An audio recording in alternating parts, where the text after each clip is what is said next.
আমি আজকের এই পর্যায়ে এসে জুলাই বিপ্লবের অমর শহীদদেরকে স্মরণ করি, শহীদ আনাসের কথা স্মরণ করি। তার ছোট্ট একটা চিঠি কিভাবে আমাদেরকে নাড়া দিয়েছেন, মায়ের কাছে লিখে গেছে 10 বছরের 12 বছরের বাচ্চা, যে ল্যাংড়া প্রতিবন্ধী যদি আন্দোলনে যেতে পারে, গুলি খেয়ে শহীদ হতে পারে, আমি কিভাবে ঘরে বসে থাকব? যদি বেঁচে না ফিরি গর্বিত হয়ে। এমন কথা কজন বলতে পারে? যদি বেঁচে না ফিরি, 10 বছরের বাচ্চা বলছে, তাহলে মাকে বলছে তুমি গর্বিত হয়েও।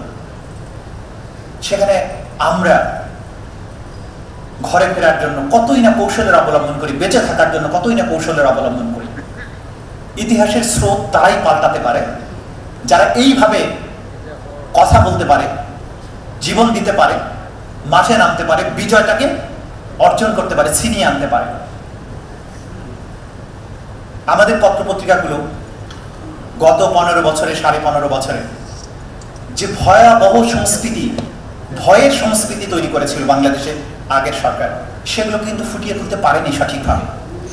কিন্তু এখনো আজকের এই মুক্ত বাংলাদেশে এই জিনিসগুলোকে তুলে আনার বিশাল দায়িত্ব রয়েছে।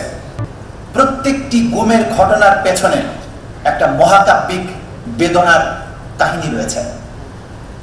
এক এক করে সেগুলো এক্সপ্লোর করতে হবে ফর আওয়ার ফিউচার জেনারেশন, যাতে কেউ কখনো এমন অবস্থা বাংলাদেশে সৃষ্টি করতে না পারে। প্রত্যেকটি শহীদের ঘটনা জুলাই আগস্টে শহীদদের পরিবারের সাথে কথা বলে, তার সহকর্মীদের সাথে কথা বলে দেখবেন, আপনি এক গৌরবোজ্জ্বল বীরত্ব গাথা দেখতে পাবেন। আমরা যদি তাদেরকে তুলে আনতে না পারি, তাহলে এই জেনারেশনের কথা কিন্তু আমরা বুঝতে পারবো না, এবং আগামীতে বাংলাদেশে নেতৃত্ব দেওয়ার, আগামীর বাংলাদেশে কোনো প্রাসঙ্গিক থাকার কোনো অধিকারও কিন্তু আমাদের থাকবে না। যে মহাবিপ্লব হয়েছে জুলাই এবং আগস্টে, ভেতর থেকে কি পরিবর্তন হয়েছে সেটা আমাদেরকে উপলব্ধি করতে হবে। ঢাকা বিশ্ববিদ্যালয়ের দেয়ালে, ঢাকা শহরের দেয়ালে যে গ্রাফিতি, তাদের ভাষা, তাদের প্রেজেন্টেশন, তাদের মনের আকুতি আমাদেরকে বুঝতে হবে, এবং সেই আলোকে ন্যারেটিভ তৈরি করতে হবে। জেনারেশন জি কে আমরা অপদার্থ ভেবেছিলাম, বলতাম এগুলো পাবজি খেলে, এগুলো ফেসবুকে পড়ে থাকে, এগুলো ফার্মের মুরগির মতো। কিন্তু এই বাচ্চাগুলো আবাবিল পাখির মতো, কি বিশাল দানবীয় বাহিনী ছিল।